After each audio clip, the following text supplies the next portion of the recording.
Hello दोस्तों, क्या हाल है। तारीख आज 26 नवंबर 2025, दिन बुधवार, हिंदी तिथि षष्ठी। और आइए बात करते हैं आज के मुख्य समाचार में देश भर की तमाम बड़ी खबरों पर नजर डालते हैं। देखिए दोस्तों, एक तो आज के दिन हमारे देश में नेशनल कॉन्स्टिट्यूशन डे यानी भारतीय संविधान दिवस के रूप में मनाया जाता है। और आज के दिन ये संविधान दिवस मनाने के पीछे वजह यह है कि 26 नवंबर 1949 को भारतीय संविधान को संविधान सभा के द्वारा अपनाया गया था और 26 जनवरी 1950 को संविधान लागू हुआ था। इसके अलावा भी आज के दिन को हमारे देश में राष्ट्रीय दुग्ध दिवस और नेशनल लॉ डे यानी राष्ट्रीय कानून दिवस के रूप में भी मनाया जाता है 1979 से ही। ओके, और चलिए दोस्तों आगे बढ़ते हैं अपन खबरों में। तो देखिए, पहली खबर तो ये कि राष्ट्रीय संविधान दिवस के मौके पर आज समारोह का आयोजन होगा। राष्ट्रपति द्रौपदी मुर्मू इसकी अध्यक्षता करेगी और इसमें प्रधानमंत्री नरेंद्र मोदी भी शामिल होंगे। दिल्ली के संविधान सदन के सेंट्रल हॉल में आयोजित होगा ये संविधान दिवस समारोह। इस साल इसकी 76वीं वर्षगांठ मनाई जाएगी और इस मौके पर देश भर की पंचायतें भी आज संविधान दिवस मनाएगी। स्थानीय भाषाओं में पढ़ी जाएगी संविधान की प्रस्तावना।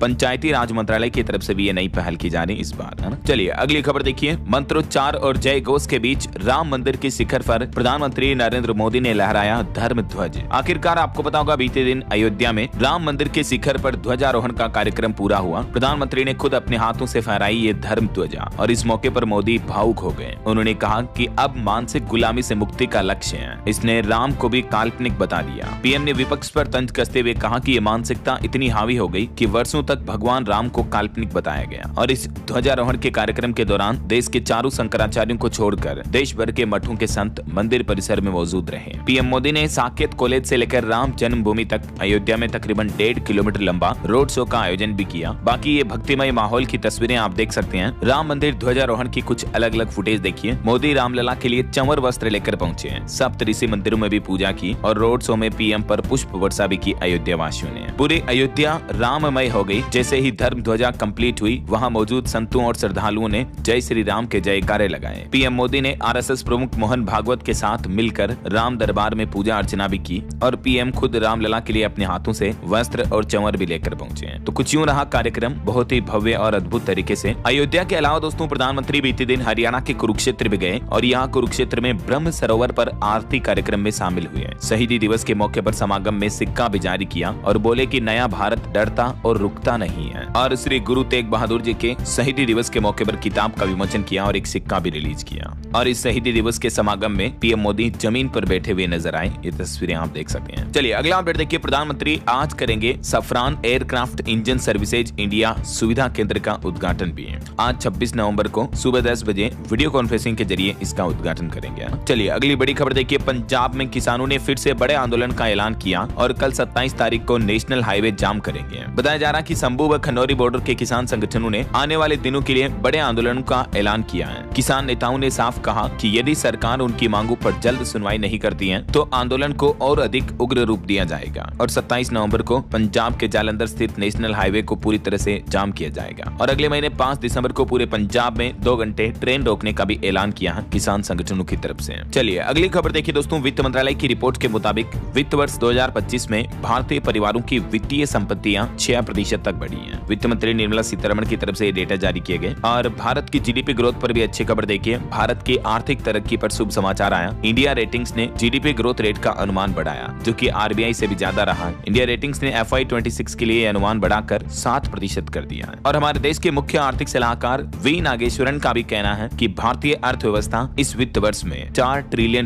पार कर लेगी। चलिए अगला अपडेट देखिए दोस्तों। 205 दिन बाद बंद हुए उत्तराखंड के बद्रीनाथ धाम के कपाट। सेना के बैंड की धुन पर थिर के भक्त। जोशीमठ के नरसिंह मंदिर में होगी अब शीतकालीन पूजा, क्योंकि अब सर्दियों का मौसम शुरू हो चुका है और कड़ाके की बर्फबारी के बीच तापमान भी माइनस में चल रहा है। तो आखिरकार अब शीतकालीन सत्र के लिए बद्रीनाथ धाम मंदिर के कपाट बंद कर दिए गए हैं और अब योग बद्री पांडुकेश्वर में होगी ये शीतकालीन पूजा। वैसे दोस्तों, उत्तराखंड में इस साल 4 धाम में तकरीबन 50 लाख से भी ज्यादा श्रद्धालु पहुंचे। कुल 209 दिनों तक चली यात्रा और सबसे ज्यादा रिकॉर्ड केदारनाथ धाम में टूटा श्रद्धालुओं का। आपदा के कारण यमुनोत्री पर भी असर दिखाई दिया। वैसे केदारनाथ धाम के कपाट तो पिछले महीने 23 अक्टूबर को बंद हो गए थे और बद्रीनाथ धाम के कपाट कल 25 नवंबर को हुए हैं। चलिए अगला अपडेट देखिए दोस्तों। मॉर्गन स्टैनली दिल्ली की एक रिपोर्ट सामने आ रही है कि राजकोषीय घाटा नियंत्रित करने के लिए दूसरी 6 माही में खर्च कम करने की जरूरत है। यानी भारत सरकार को अपना पूंजीगत मैनेजमेंट इस हिसाब से बनाना चाहिए ना। और वहीं देखिए बड़ी खबर, राजधानी दिल्ली में वायु प्रदूषण के बीच पीएमओ ने बड़ा एक्शन लिया। ईवी यानी इलेक्ट्रिक व्हीकल को बढ़ावा देने के निर्देश जारी किए। दिल्ली में लगातार प्रदूषण बढ़ रहा, सरकार भी कई कदम उठा रही है। कुछ दिन पहले ही राजधानी में ग्रेप 3 की पाबंदियां लागू हो चुकी हैं और अभी एक दिन पहले तो आपको पता होगा 50% वर्क फ्रॉम होम का आदेश भी जारी हुआ। इस बीच दिल्ली सरकार और केंद्र सरकार ने अधिकारियों को स्पष्ट निर्देश दिया है कि प्रदूषण फैलाने वाले और उत्सर्जन मानदंडों का उल्लंघन करने वाले सभी वाहनों की जांच की जाए और उन पर कार्रवाई तेज की जाए और जितना हो सके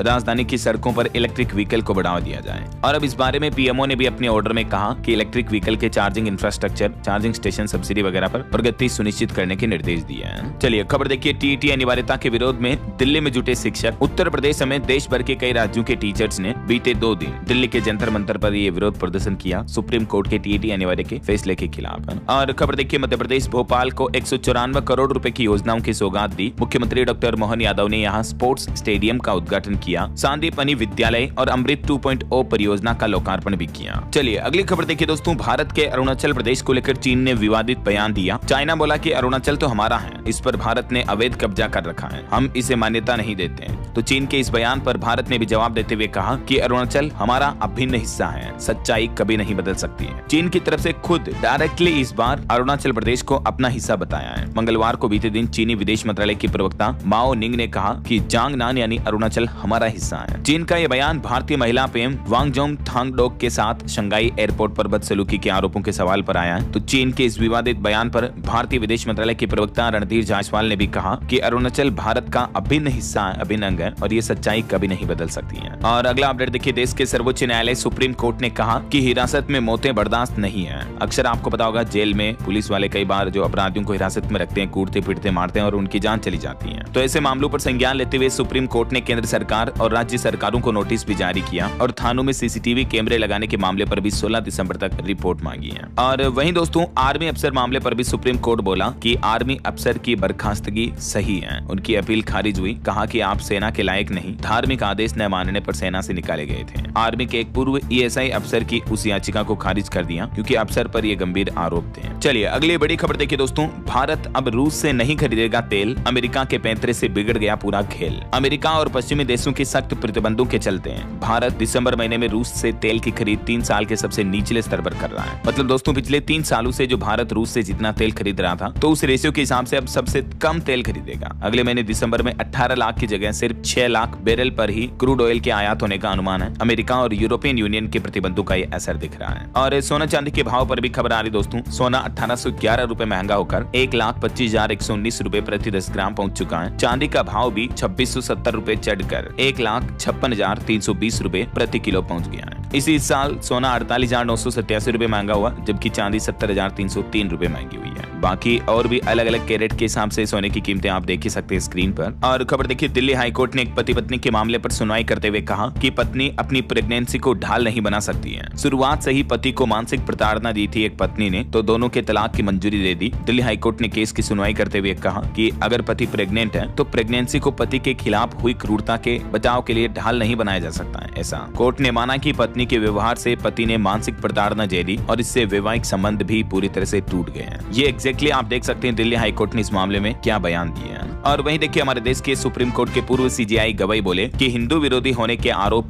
गलत हैं। जूता फेंकने वाले को उसी पल माफ किया, कोर्ट किसी के दबाव में काम नहीं करती है। आखिरकार बिहार जस्टिस गवाई तो अपने पद से रिटायर हो चुके हैं। अब उन्होंने अपने न्यायमूर्ति के रूप में सफर और जस्टिस को लेकर अपने अनुभवों को साझा किया और इनकी जगह जो देश के नए सीजेआई बने, तो उन्होंने भी देखिए आप सीजेआई बनने के बाद पहले ही दिन 17 केस सुने और एक सबसे बड़ा फैसला तो ये लिया दोस्तों कि पहले ही दिन ओरल मेसनिंग को बंद कर दिए, यानी अब लिखित अपील होगी, मौखिक कुछ नहीं होगा। उन्होंने कहा कि न्याय रुकना नहीं चाहिए। कार्यभार संभालते ही उन्होंने मामलों की अर्जेंट लिस्टिंग के लिए भी ओरल मौखिक मेसनिंग बंद कर दी है। चलिए अगली बड़ी खबर देखिए दोस्तों, बिहार राज्य में अब छोटी मोटी चोरी ठगी को भी संगठित अपराध माना जाएगा। सम्राट चौधरी के गृह मंत्री बनते ही आखिरकार बिहार राज्य में ये नया नियम लागू हो चुका है। बिहार पुलिसिंग का ये नया फ्रेमवर्क लागू हुआ। अब छोटे मोटे अपराध हो, छोटी मोटी चोरी हो तो भी संगठित अपराध ही माने जाएंगे। चोरी, स्नेचिंग, चेन स्नेचिंग मतलब जेब कतरी, छोटी ठगी, धोखाधड़ी, अवैध टिकट बिक्री, जुआ, सट्टा, पेपर सेल, रैकेट, इन सभी को संगठित अपराध के रूप में माना जाएगा और अपराधियों अपराधियों पर सख्त कार्रवाई होगी ऐसा। और दोस्तों बिहार में नीतीश सरकार की नई गवर्नमेंट बनने के बाद पहली कैबिनेट मीटिंग भी हुई और इसमें पहले ही बैठक में 10 एजेंडों पर मुहर लगी है। बिहार में AI मिशन, चीनी मिल और नए टाउनशिप को लेकर भी फैसला हुआ। ये कुछ पॉइंट्स आप देख सकते हैं कि बिहार की पहली कैबिनेट मीटिंग में किन किन फैसलों को लेकर चर्चा हुई। और कैबिनेट मीटिंग से पहले ही मुख्यमंत्री नीतीश कुमार ने सोशल मीडिया पर एक पोस्ट शेयर की जिसमें उन्होंने लिखा कि अगले 5 साल में 1 करोड़ युवाओं को सरकारी नौकरी मिलेगी। और बिहार में टीचर शिक्षकों को लेकर भी बड़ा अपडेट आ रहा। 6 लाख शिक्षकों के लिए बड़ी खबर, तय हो गया वरीयता का फॉर्मूला। अब शिक्षकों को वरीयता उनकी सेवा अवधि के आधार पर निर्धारित की जाएगी। इससे शिक्षकों के प्रमोशन और अन्य लाभों में मदद मिलेगी। शिक्षा विभाग की तरफ से इस बारे में अधिसूचना भी जारी कर दी है। और वहीं दोस्तों बिहार में शिक्षकों के ट्रांसफर का भी अगला चरण शुरू हो चुका है। ऑनलाइन होगी पूरी प्रोसेस, तो BPSC के पोर्टल पर आपको देखने को मिल जाएगी। चलिए अगली बड़ी चौंकाने वाली रिपोर्ट देखिए। यूपी बिहार के 77,000 डिलीवरी मामलों पर एक अमेरिकी रिपोर्ट सामने आ रही है जिसमें बताया गया कि प्राइवेट अस्पतालों में प्रति 1000 नवजात बच्चों में से 51 नवजात बच्चों की मौत हो जाती है,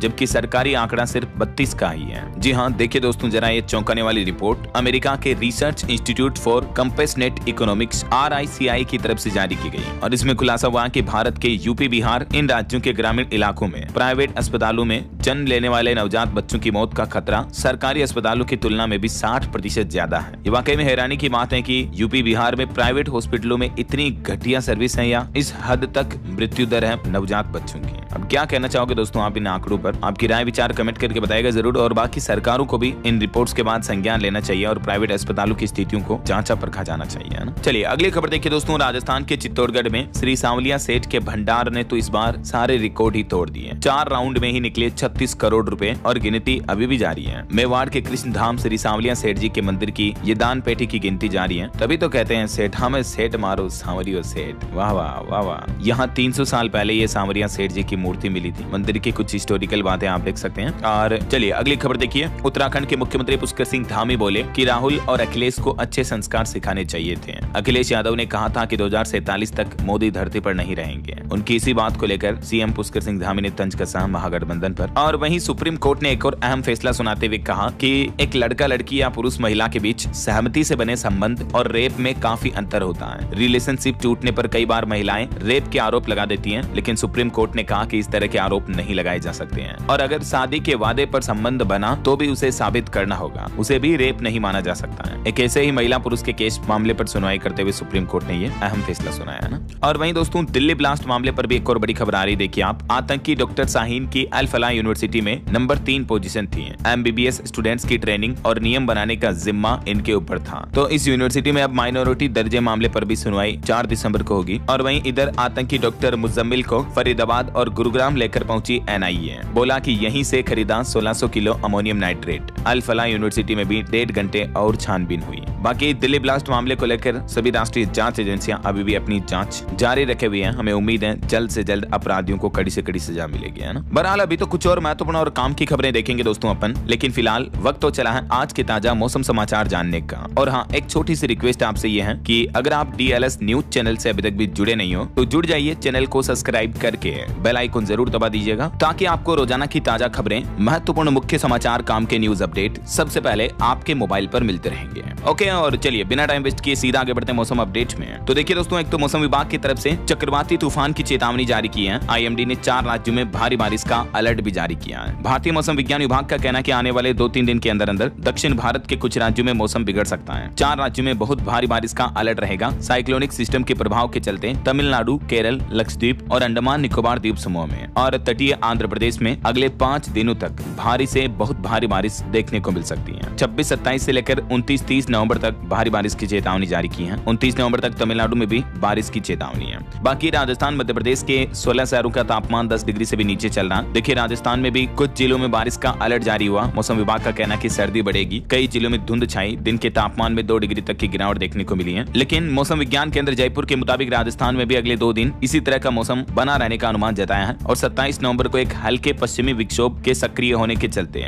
राजस्थान के उदयपुर, जोधपुर, अजमेर संभाग के कुछ जिलों में बूंदाबांदी देखने को मिल सकती है। और राजस्थान के अलावा मध्य प्रदेश की भी स्थितियां देखिए, नवंबर के आखिरी सप्ताह में राहत मिलेगी। लेकिन अगले महीने दिसंबर में कड़ाके की ठंड की चेतावनी। चक्रवात के असर के चलते मध्य प्रदेश में भी बादल छाए। दिन का पारा लुढ़का, रात का तापमान बढ़ा। और इधर उत्तराखंड की स्थितियां देखिए आप, बद्रीनाथ में तो तापमान -12 डिग्री तक चल रहा है। चमोली में नदियां और झीलें भी जम गई पूरी की पूरी। ये देख सकते हैं आप, बर्फ के पहाड़ बन गए। है ना। वहीं बिहार के भी 4 शहरों में 10 डिग्री के करीब चलना पारा। 2 दिन बाद और बढ़ेगी ठंड। हरियाणा में भी बीती रात सीजन की सबसे ठंडी रात रही है। बाकी ये जो बंगाल की खाड़ी में चक्रवात बन रहा सेनियार, इसके चलते दक्षिणी राज्यों में भारी बारिश और बाढ़ की संभावना फिर से जताई गई है। ओके, और चलिए मौसम अपडेट के बाद आगे बढ़ते हैं, कुछ मार्केट अपडेट्स पर नजर डाल लेते हैं फटाफट से। देखिए बीते दिन भी भारतीय शेयर बाजार में गिरावट देखने को मिली। सेंसेक्स 314 अंक गिरकर 84,587 पर बंद हुआ। निफ्टी भी 70 अंक फिसला। वहीं एक चौंकाने वाली खबर देखिए दोस्तों, गूगल का जो नैनो बनाना प्रो AI मॉडल है, उससे अब फर्जी आधार कार्ड और पैन कार्ड जैसे डॉक्यूमेंट्स बनाए जा रहे हैं। फोटो, नाम, डिटेल्स डालकर रियल जैसे बन जाते हैं ये डॉक्यूमेंट्स। गूगल की सेफ्टी गाइडलाइंस पर भी सवाल पैदा होने लगे हैं। जैसे ये देख सकते हैं आप, फर्जी आधार और पेन ट्विटर प्रीत सिंह के नाम से।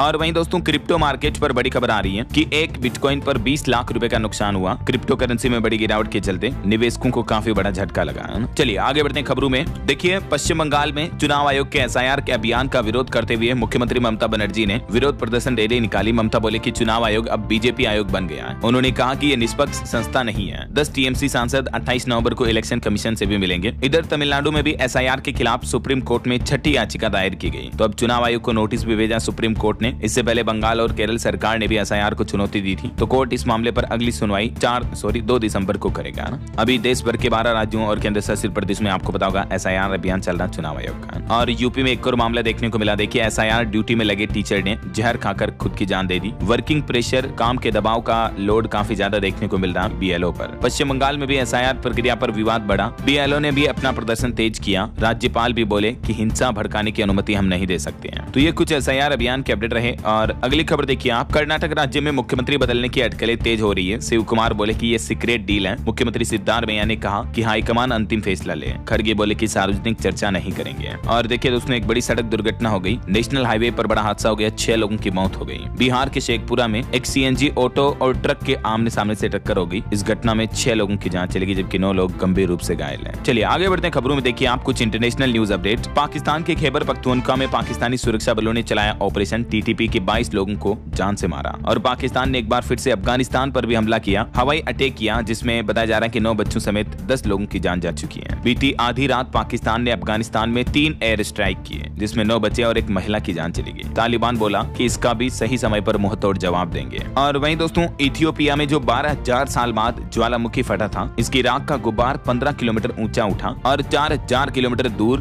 दिल्ली तक भी इसकी राख पहुंच चुकी है। इस घटना के बाद एयर इंडिया ने भी अपनी 11 उड़ानें रद्द की। बताया जा रहा है कि यहाँ एक भूकंप आया और इस वजह से ज्वालामुखी में दरार पड़ी। यही वजह है कि फट पड़ा हजारों साल पुराना ये ज्वालामुखी। 1 लाख परमाणु बमों जैसी आग निकली। सोते सोते कई इंसान कंकाल बन गए। वहीं रूस यूक्रेन जंग को लेकर भी अमेरिकी अधिकारी ने दावा किया कि यूक्रेन शांति प्रस्ताव पर राजी हुआ, सिर्फ छोटे मुद्दे सुलझाना बाकी है। और जेलेंस्की को 27 नवंबर का अल्टीमेटम मिला था। तो अब अमेरिका का ये बयान सामने आ रहा। वहीं देखिए दोस्तों कनाडा में खालिस्तानी आतंकियों ने भारत के तिरंगे का अपमान किया। भारतीय PM को मारो के नारे भी लगाए। कई बच्चे और प्रेग्नेंट महिलाएं भी इस विरोध प्रदर्शन में शामिल हुई। और भारत बड़े ट्रेड मोर्चे पर सक्रिय हुआ। EAEU से लेकर इजराइल तक नई वार्तालापों की शुरुआत हुई। निर्यातकों को जल्द ही नई राहत भी मिलेगी। दुनिया भर के देशों के साथ मुक्त व्यापार समझौते को लेकर भारत का ये प्लान चल रहा। देखिए इंडिया EU यानी भारतीय और यूरोपियन यूनियन के बीच FTA को लेकर 27 जनवरी को शिखर सम्मेलन का आयोजन होगा, जिसमें रक्षा समझौते और रणनीतिक एजेंडे पर मंथन की भी तैयारी की जा रही है। नई दिल्ली में होगा ये भारत और यूरोपीय संघ के बीच सम्मेलन, है ना।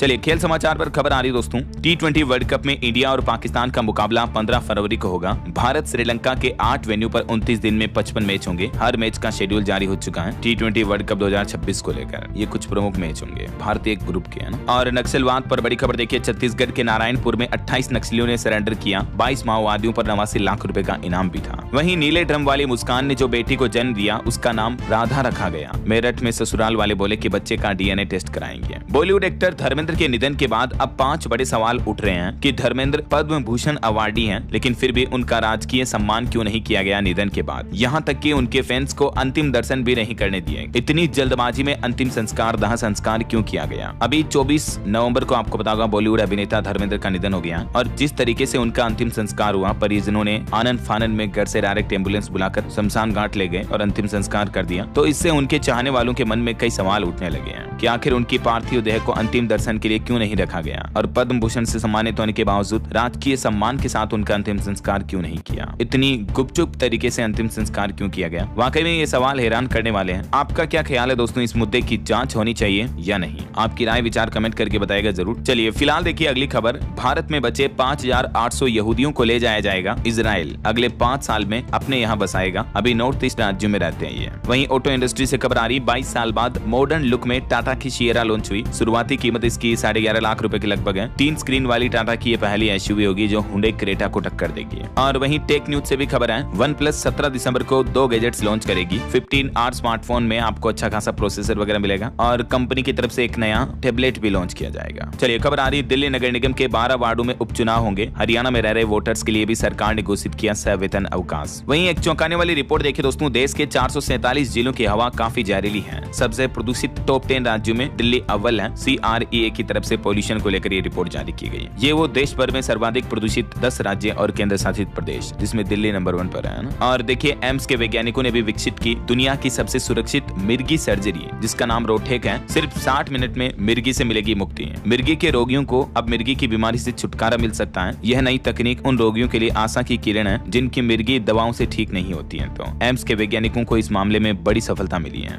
ये देख सकते हैं आप इस रिसर्च के बारे में ज्यादा जानकारी भी। वैसे डेटा के मुताबिक दोस्तों हमारे देश भर में 1 करोड़ से भी ज्यादा मिर्गी के रोगी हैं, जिन्हें इस तरह के स्ट्रोक, झटके वगैरह आते हैं। और ज्यादातर मरीज मेडिसिन यानी दवाओं से ठीक हो जाते हैं, लेकिन कई लोग दवाओं से ठीक नहीं होते हैं। तो उनके लिए ये स्पेशल सर्जरी तकनीक विकसित की है एम्स के वैज्ञानिकों ने, रोटेक सर्जरी तकनीक, जो कि मिर्गी रोगियों के लिए बड़ी अच्छी खुशखबरी है ना। और आपकी हेल्थ को लेकर एक और अच्छी खबर आ रही है। NIT के वैज्ञानिकों ने खोजा कोलन कैंसर का देसी इलाज। इस औषधि में मिले कैंसर खत्म करने वाले गुण भी। जी हाँ, NIT यानी नेशनल इंस्टीट्यूट ऑफ टेक्नोलॉजी के शोधकर्ताओं ने एक नेचुरल कंपाउंड की पहचान की है, जो कि हमारे शरीर में कोलन कैंसर की कोशिकाओं को कम करने और इसके इलाज में विशेष भूमिका निभा सकता है। और ये औषधि है लॉन्ग पेपर, जिसे पिप्पली भी कहते हैं। इसमें इस तरह के गुण पाए गए हैं जो कि कोलन कैंसर के सेल्स को मार सकता है और इस पर रोक लगा सकता है। और एक चौंकाने वाली रिपोर्ट ये सामने आ रही है कि सिगरेट नहीं भी पीते हैं तो भी सांस पर अटैक हो सकता है। बढ़ते COPD के मामलों को लेकर विशेषज्ञों ने चेताया कि पहले COPD को अक्सर धूम्रपान से जुड़ी बीमारी मान लिया जाता था, लेकिन कई अध्ययन बताते हैं कि भारत में 40 से 45% COPD के मरीजों में धूम्रपान की कोई मेडिकल हिस्ट्री भी नहीं है। फिर भी उन्हें सांस से संबंधित दिक्कत हो सकती है, अस्थमा और COPD की समस्या देखने को मिलती है। तो हालिया नई रिसर्च में ये पता चला है। ओके, और चलिए आगे बढ़ते हैं अपन खबरों में। देखिए आप, यूपी प्रयागराज में ड्राइविंग लाइसेंस प्रक्रिया के सत्यापन के कार्य 5 दिन नहीं होंगे। 26 से 30 नवंबर तक प्रभावित रहेगा काम।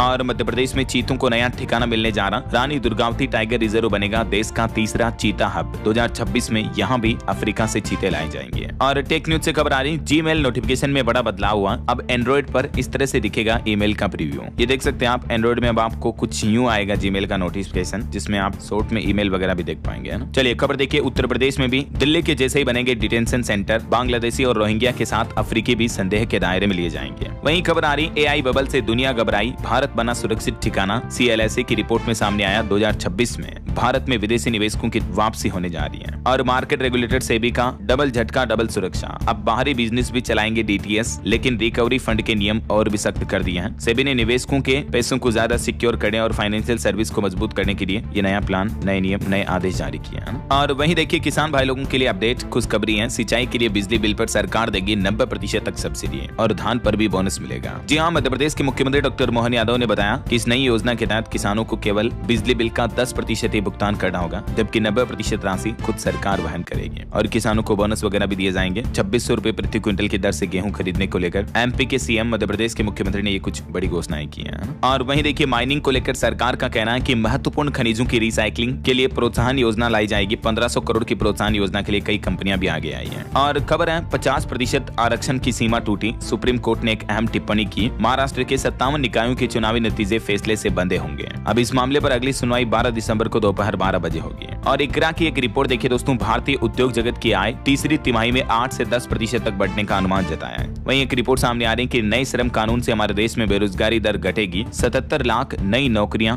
नई जॉब्स देखने को मिलेगी। SBI की रिपोर्ट्स के मुताबिक जो हाल ही में सरकार ने 4 नए labour law, labour code act पेश किए, इनसे हमारे देश में अच्छे खासे रोजगार पैदा होंगे, ना। और एक रिपोर्ट आ रही कि भारतीय परिवारों के खर्च का तरीका भी बदल गया। अब रोजमर्रा की जरूरतों से आगे बढ़कर संपत्ति बनाने पर जोर दे रहे हैं इंडियन फैमिली, भारतीय परिवार। और इस बार बुधवार शादियों के सीजन पर रिपोर्ट आ रही है कि अगले 44 दिन में देश भर में 46 लाख शादियां होगी और 6.5 लाख करोड़ का कारोबार होने का अनुमान है। व्यापारिक संगठन केट की तरफ से यह अनुमान लगाया गया कि नवंबर दिसंबर में इतनी शादियां हो सकती हैं। ऐसा चलिए खबर देखिए, अमेरिकी राष्ट्रपति डोनाल्ड ट्रंप के परिवार की संपत्ति में $1 अरब से भी ज्यादा की गिरावट हुई। क्रिप्टो निवेश की वजह से ट्रंप फैमिली को यह भारी नुकसान हुआ है। वहीं पायलटों की थकान पर चिंता जताते हुए DGCA ने एयरलाइंस कंपनियों से रिपोर्ट मांगी और अनिवार्य ट्रेनिंग के भी आदेश जारी किए। खबर है 14,000 फीट पर भारतीय सैनिकों को मिल रहा नया युद्ध कौशल। अब हर सैनिक स्वयं में होगा एक हथियार। भारतीय सेना की त्रिशक्ति कोर ने अभी इतनी ऊंचाई पर यह युद्ध प्रशिक्षण अभियान शुरू किया, देख सकते हैं आप। और खबर देखिए, कोलकाता पहुंचेंगे INS खंजर और INS कोरा।